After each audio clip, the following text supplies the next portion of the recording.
So thank you so much for joining us. On behalf of the Iowa Intermediary Network and Iowa Skilled Trades, I'd like to welcome you to Build University HVAC. We have some awesome panelists joining us today to explain more about the HVAC career. And to start it off, I'm going to ask Brandon, what is HVAC? What is the wage for somebody that goes in that career? What does the demand look like for it? So HVAC stands for heating, ventilation, and air conditioning. It's an indoor technology of, it's technology for indoor and vehicular environmental comfort.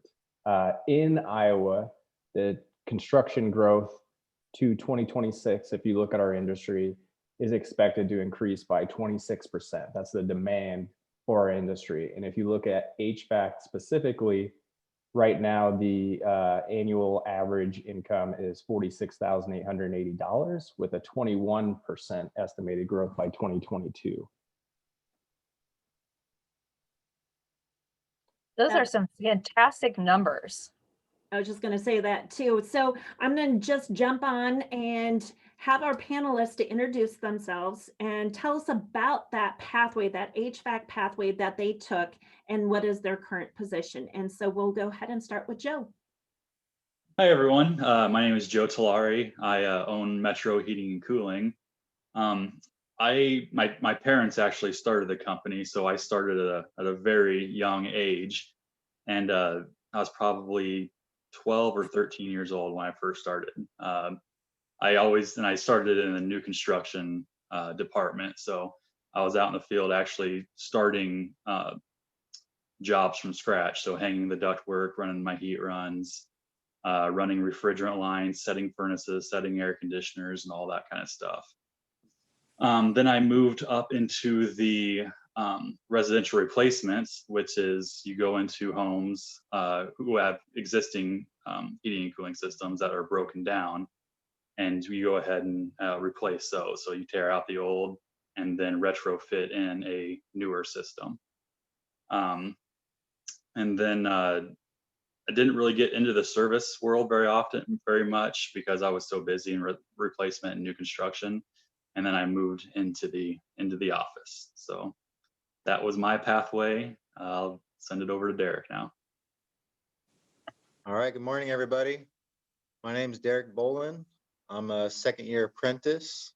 I work at Kunstler's Heating and Air out of Kelowna, Iowa. I've been there for about 2.5 years now.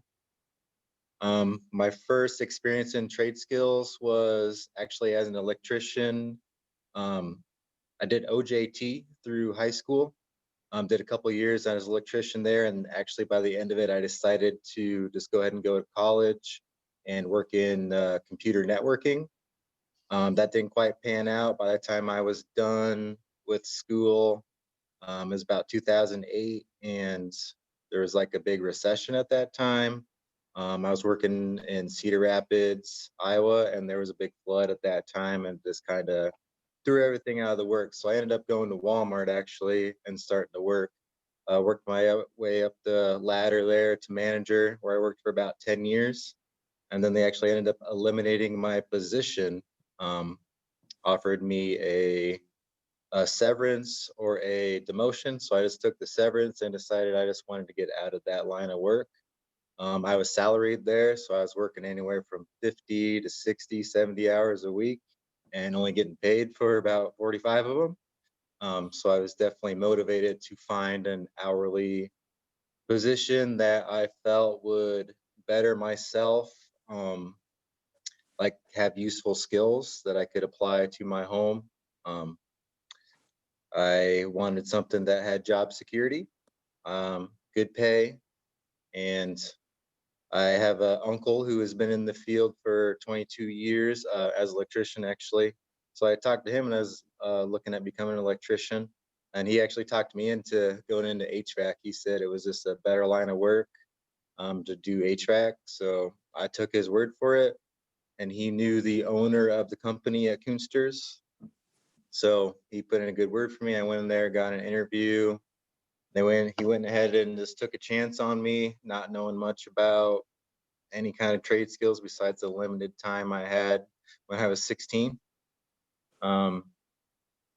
Started as a service tech there for about 18 months as a service tech. Ended up getting my own van.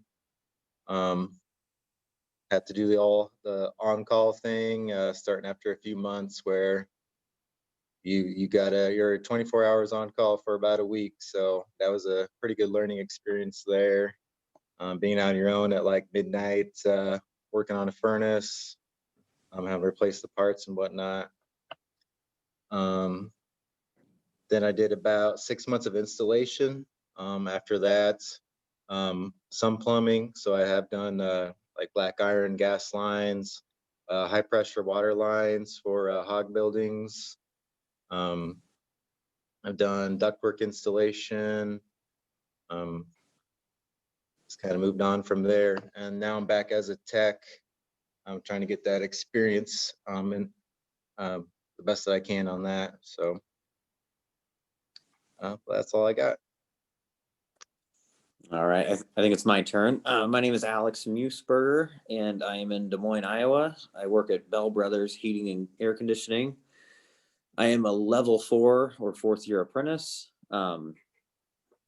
I got out of high school, and right away I said, I don't know what I want to do. My dad was a carpenter.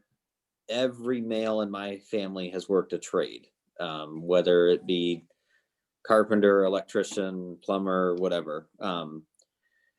Right away, I went to work in a body shop. I loved cars. I still love cars. But after a couple years, I realized I don't like working on cars every day, in and out, over and over and over again. And I said, I don't want to do it. So I went out on a limb. I quit my job. I'd never done that before. I just up and quit. And my father-in-law at the time actually got a hold of me and said, I got you an interview at Bell Brothers. I know the owner. And I just said, I don't know anything about HVAC at all. And he said, I don't care, show up and interview. So I came here. I was up front, hey, I don't know anything, but they wanted me because I already knew how to work on things with my hands, fix things, repair things. So right away, I got started in the service department. I rode with somebody as a helper for 6 months, and then I was given my own vehicle and started working on my own. After about 2 years, I went from service into commercial service, where, I'm up on rooftops working on commercial HVAC. So I think I got 4 months left and I'll be done with my apprenticeship, and I can finish my hours and then take my test for my license. So almost there, but that's been my path so far.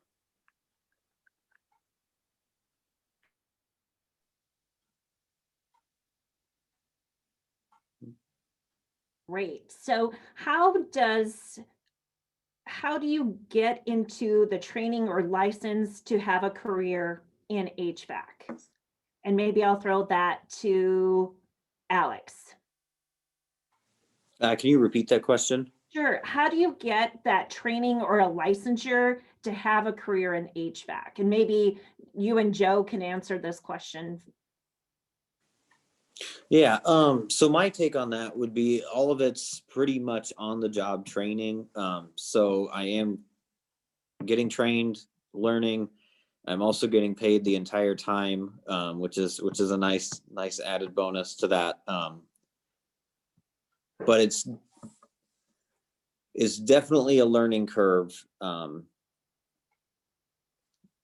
how to figure it out. But So yeah. what most companies have is, so like Bell Brothers and Metro Heating, I'm also in Des Moines, but we have our own apprenticeship programs. So what we do is a new kid comes in and we hire them. They work for, schooling starts, I believe, in September, I believe. And so we usually do most of our hiring in the spring, and then the student or the kids who are starting kind of see if they really like heating and cooling or not. And then when September comes, we sit them down and say, okay, are you ready to take the next step? If they say, yes, I really want to make this a career for me, we go ahead and enroll them in our apprenticeship program. Now there are other apprenticeship programs, which is through PHCC or an ABC organization, in which also has the 4 years. Also, there is the DMAC heating and cooling program, which is a 2-year associate degree. And so if you were to go the DMAC or the Vatterott College route and get those 2 years and then come and work for a Metro or a Bell, those you'll instantly go into 3rd-year apprenticeship. So there's 4 years of the apprenticeship before you're eligible to get your journeyman license. And even though, and there's on-job training hours, so you have to have a certain amount of hours on the out in the field, plus graduate your 4th-year apprenticeship, and that's what qualifies you to get a journeyman license.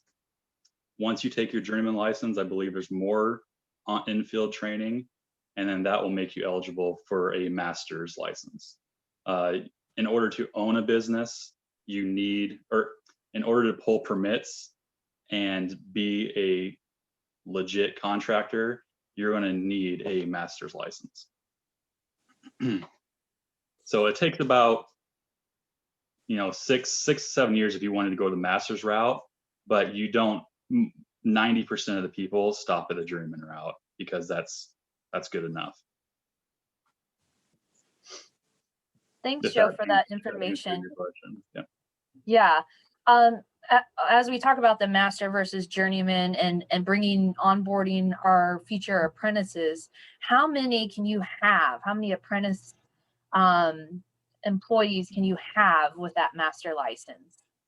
So the state requires you to have a 1-to-1. So every journeyman that you have on staff, you're allowed to have 1 apprentice. So it just depends on the size of the company. And like I said, I'm speaking for the city of Des Moines.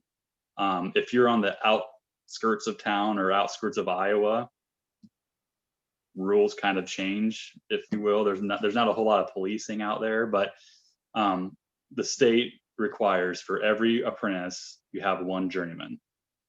So it depends on what size of company you really are. And then we also heard Alex talk about he was getting ready to take that test. What is all included in that testing? Does it encompass all 4 years of the experience? Is it a hands-on test? Is it a written test? What is all involved in the testing? It is a written test is what it is. And it goes over pretty much what you learn within those 4 years. In heating and cooling, it's not all sheet metal furnaces and air conditioners. There's multiple avenues that you can go down. You can go the commercial route, you can go the residential route, you can go through hydronics, which is similar to plumbing. And then, so you take all of those into effect, and it's kind of jumbled into the test. And it is a written test though. There is some sheet metal stuff in there as well as drafting.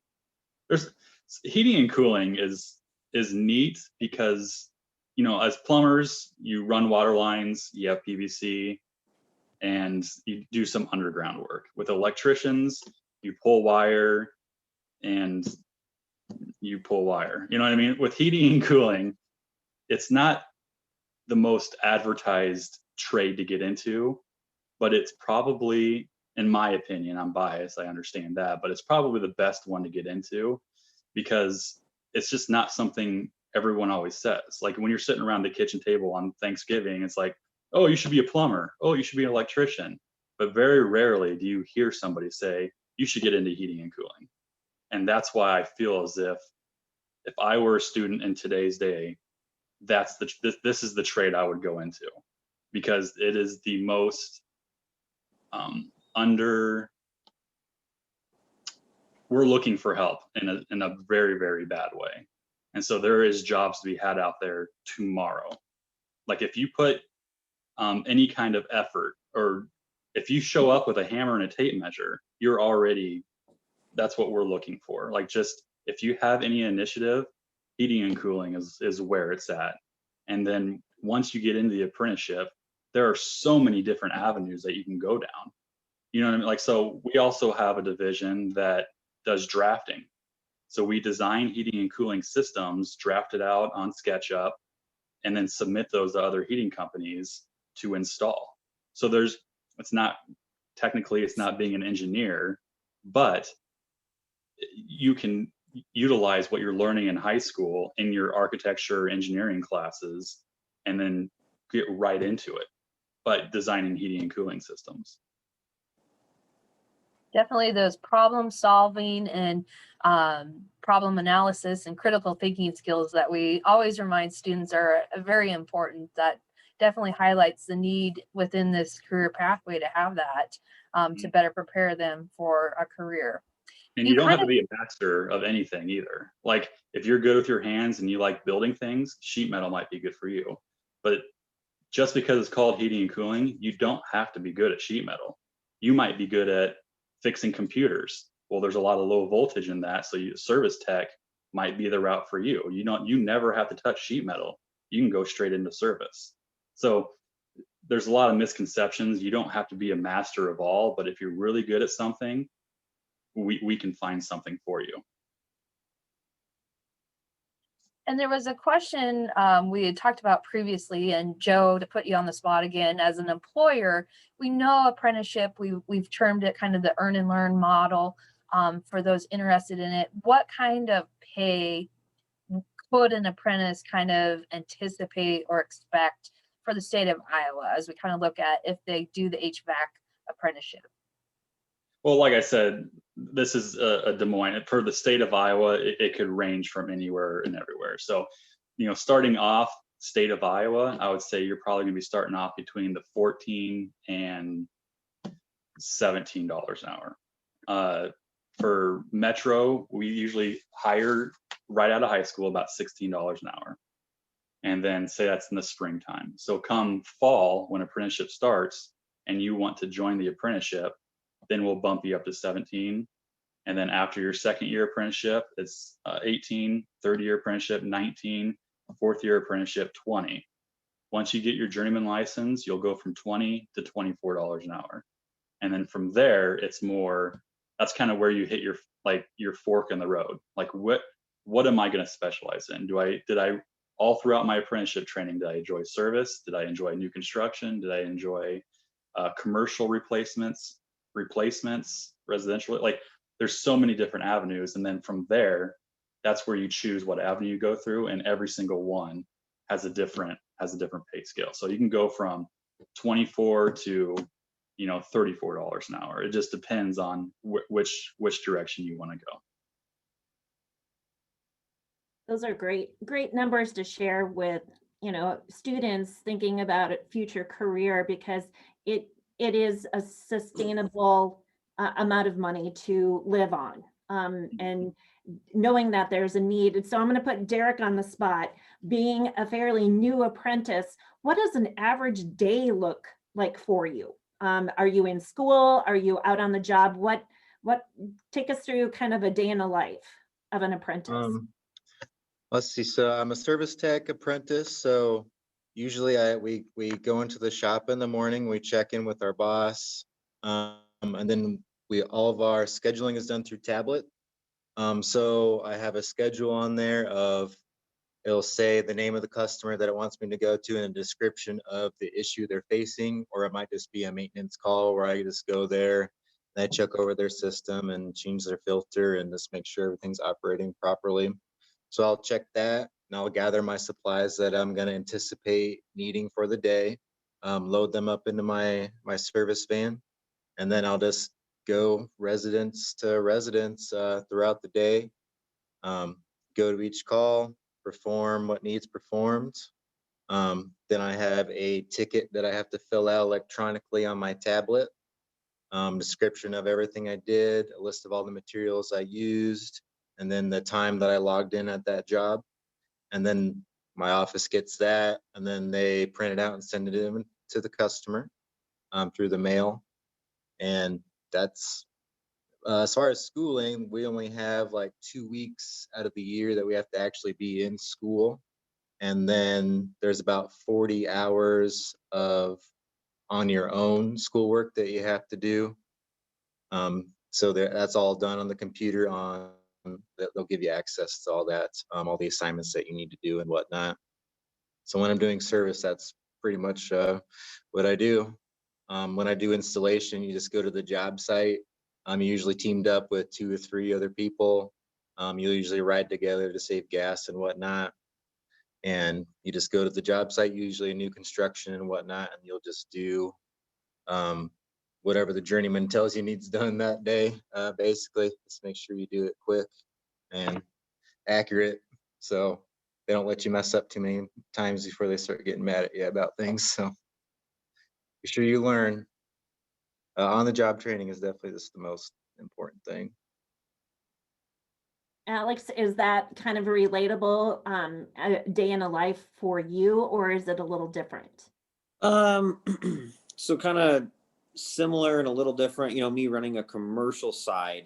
I think more he's residential, whereas I'm on a building and whatnot, but definitely, you know, I run on my tablet. Everything's kind of on the tablet. My calls get sent to me. I go accordingly. But to me, the biggest thing is I don't know where I'm going tomorrow. I don't know what I'm doing. So every day is something new. There's no, oh, I'm going to the office. No this or that. I've gone as far as 2.5 hours from my home. To me, it's great. You're going all over the state, running calls, fixing whatever needs to be fixed. So. Is there any advice? You know, Joe, you talked a little bit about some of the classes high school students can take. Derek, Alex, and even Joe, are there specific classes that if students are interested in HVAC would help you better prepare for this career field? When I was in high school, I was a shop kid. I went to Southeast Polk High School, and so we had a pretty nice shop down there, and I took every class you could possibly take. My favorite ones were probably the architectural drafting and engineering drafting. But I liked the woods class. I liked welding. I liked anything that you can get your hands dirty is always a plus when getting into the trades, because once you look into a furnace, you won't be as intimidated anymore. Or once you get into a different atmosphere outside of high school, and one of my shop foremans gives you a flat piece of metal and says, here, bend it up, do this, that, and like make it a 3-dimensional piece. If you have that woodworking skills or sheet metal or welding skills in high school, you'll at least halfway understand what he's talking about. And then you can make more educated questions towards him. So any shop class or any time that you can go out and hang out with an elder or a parent or grandparent and help them in the shop, anything and everything is beneficial for their future. Derek, Alex, any advice to high school students, what they should be taking or what you wish you would have, you know, taken during high school? I agree with Joe. Any shop class that you can take where you're using tools and you're just getting familiar with how to use hand tools, especially in any power tools if they let you use those. And I don't know if on-the-job training classes is a thing anymore. I mean, I graduated in 2005, so I have no idea. But that was very helpful to me, just having a block, a period of school where they let you go out, and I was literally working with a journeyman electrician for that whole time period. So that was immensely helpful, and that's real world application there. That's real training. So I would definitely take that class and look at getting into an HVAC company. I know ours takes anyone who in any high schooler that wants to come in and work the hours that they can in the summer or as an OJT class or whatever. They take about anyone just so they can get that experience and then see if that's what they want to do. And then they get a feel for that that student as well. Or we actually just had a guy who was doing that. He was only worked during the summers for a couple years. And then once he graduated high school, he now works full time for us, and he just joined the apprentice program. So he's in year 1 now too. We had a question in chat of how important is math in the skilled trades? And I'll throw it out to our panelists. How important are those math skills? Oh, go ahead. Math, Go ahead. at least basic math is important to be able to do addition and subtraction and multiplication and fractions, I would say. Personally, in high school, I could not pass a math test if my life depended on it. I have tried. And so I was nervous about that up front. You know, you hear people throwing numbers out, measuring this, measuring that.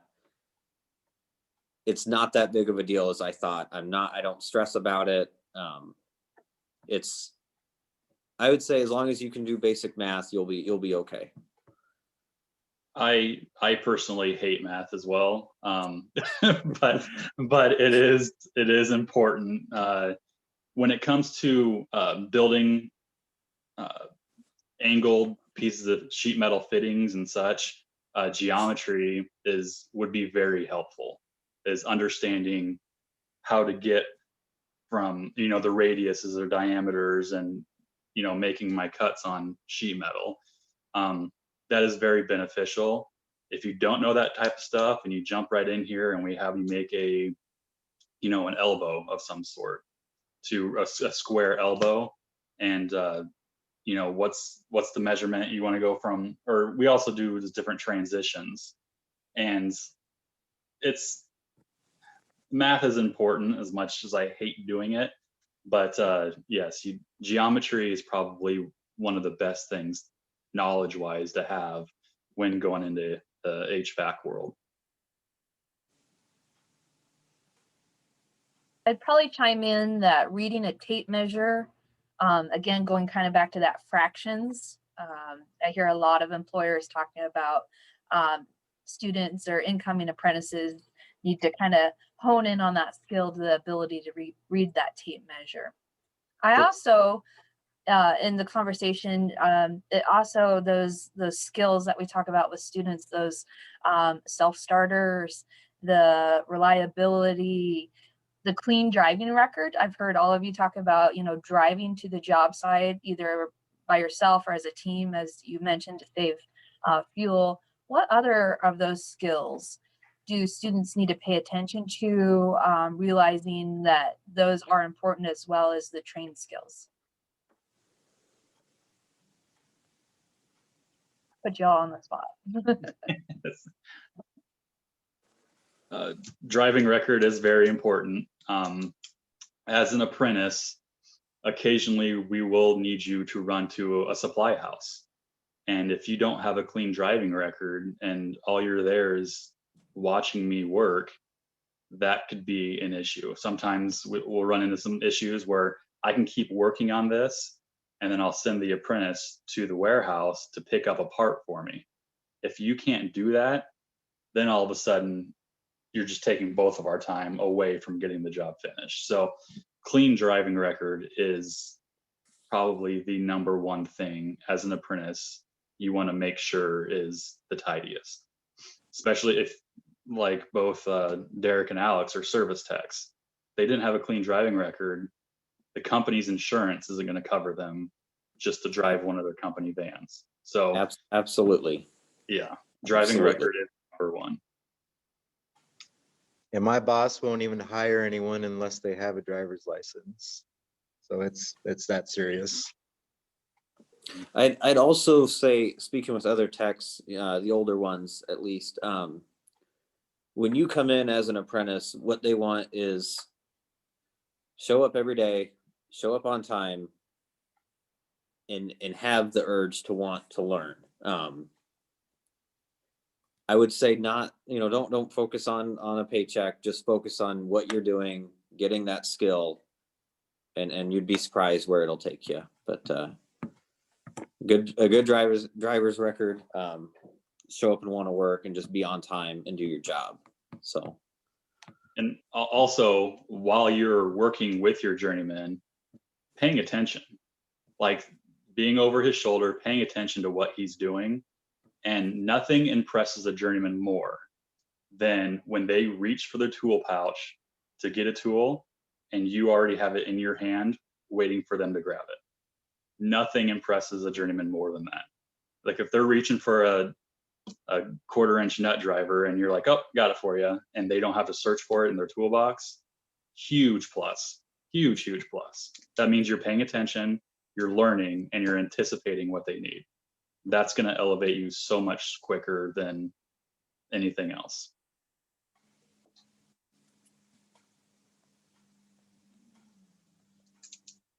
Oh, and you're still on mute. So as we kind of wrap up, we want to make sure that any questions that those that are viewing have, please type those in the chat. We're going to kind of close up with, besides the pay, because we kind of talked about that already, what are some of the additional benefits that your employer offers you, or, 401k, your vacation, your insurance? Sometimes we don't pay close attention to those benefits. Can you talk about those a little bit today? Yeah, personally for me, I have full benefits paid. When you kind of get into the real world, you realize how much that stuff does cost. So to have that already taken care of, that's a nice benefit. And then of course you can add your wife, your kids on later on, but I would say the paid benefits is an absolute plus for anybody. So. Let's see. Go ahead. Sorry, Derek. Well, we have a 401k with a 4% match. We have you get 1 week of vacation after a year, and then 2 weeks of vacation after your 3rd year, and it goes up to 4 weeks after like 5 years or something like that. Then we have medical, dental, which we do have to pay out of your weekly check, because we get paid weekly. You do have to pay into that, and life insurance. So all the basics are covered for sure through our company. Another thing, back on the apprenticeship training, we will pay 50% of the apprenticeship training. And basically the reason why we do that is because we found that students, if they don't have any skin in the game, sometimes they really don't try that hard exactly. So what we do is we pay 50% of your 4 years of apprenticeship training. Once you get your journeyman license, after your 1st year, we'll pay 50% of your 50%. And then after your 2nd year, after having a journeyman license, we'll pay the remaining 50%. So after 6 years of working with a company, you will have 100% of your license paid for. So you have 4 years of apprenticeship training and then 2 years of journeyman license, then you will have it all paid for. So that is one of the benefits. Or I don't want you guys to be thinking that it's going to be 100% paid for, when, I mean, it will be after 6 years, but coming into the trades, most companies make you pay a little portion of the apprenticeship training. So we had kind of heard a little bit about different routes. We heard about the apprenticeship route. So besides like the DMAC or VATEROT, knocking out those 2 years of an apprenticeship, what would be the difference going the college route versus straight into an apprenticeship? If somebody could maybe. It doesn't matter. Like I said before, like if you do, so VATEROT and DMAC is a 2-year degree. So you still need 4 years of apprenticeship training. And I hate to say this, but the bad part about DMAC and VATEROT is while you're in school, you're not getting on-job training hours. And in order to get a journeyman license, you have to have a certain amount of journeyman hour or on-job training hours. So the apprenticeships through the HVAC contractors are typically at night and over weekends. So you can work all day long and then go to class at night. Whereas DMAC, you go to school from, 8 o'clock in the morning till noon, and it's really hard to find work for you from noon to 4:30. So my opinion would be to just, and also by going to DMAC and VATRA, you have to take all of those unnecessary classes, where if you just jump right into heating and cooling, you're rocking and rolling right out the gate without any debt also.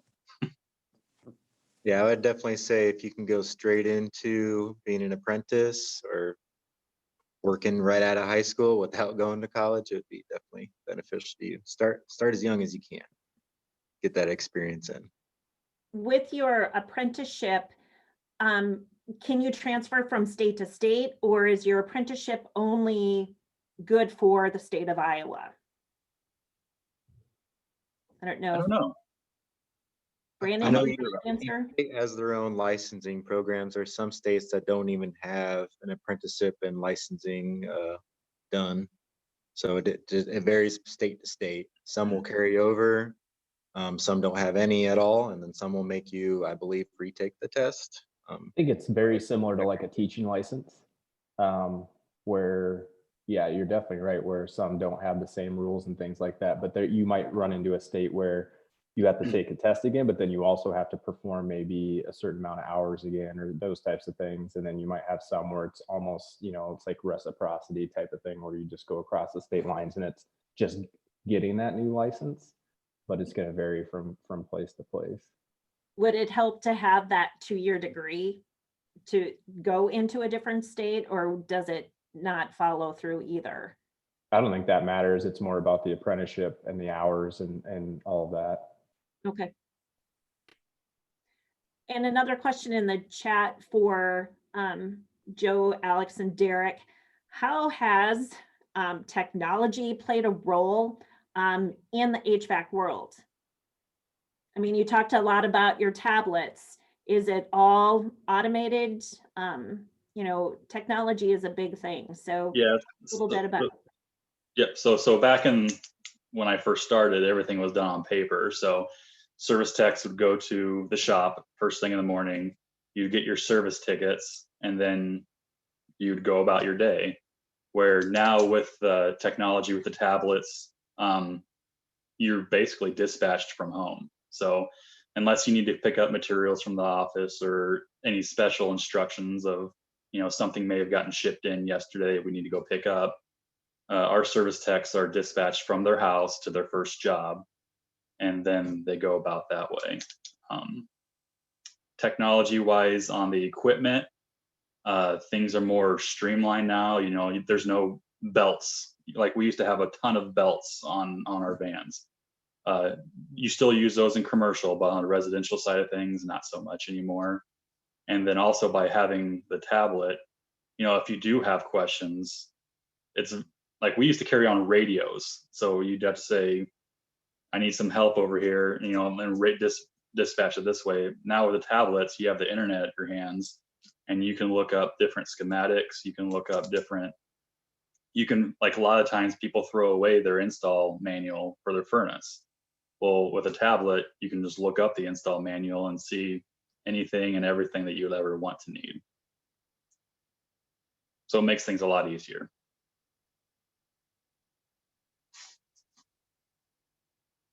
To kind of close it up, I haven't seen any other questions come through the chat. We've talked about apprenticeships. How do you find out about apprenticeships? How do you know a company is hiring apprentices?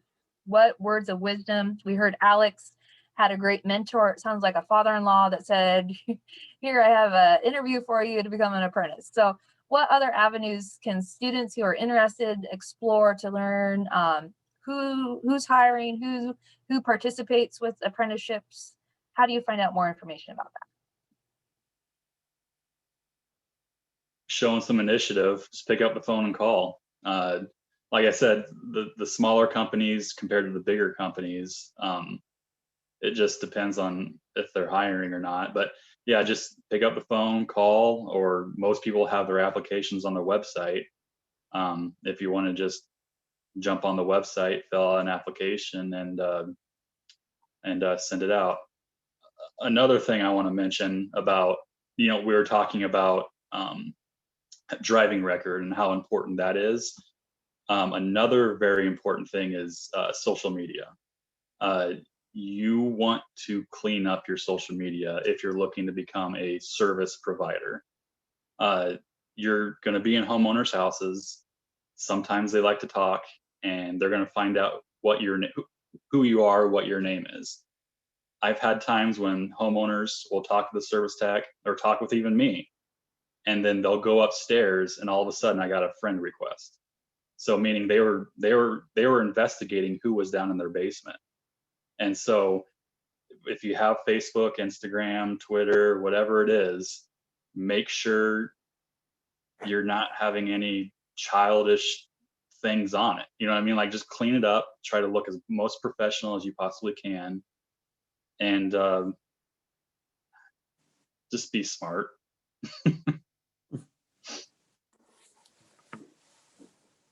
Another great website, though, for finding those apprenticeship opportunities is the Earn and Learn Iowa. So earnandlearniowa.gov. For those that are listening, if you want to check that out for those registered apprenticeship opportunities. As in closing thoughts, what haven't we touched upon? What words of advice do you have for students that are listening today? Alex, I'll throw it to you. I would wrap this up with, and I said it earlier, just if you get into the trades, just focus on your work, focus on what you're doing, where you're going, do a good job. The money will come later on. Don't worry about that, but just focus on your work, perfecting the craft, and everything. It'll all work out. So.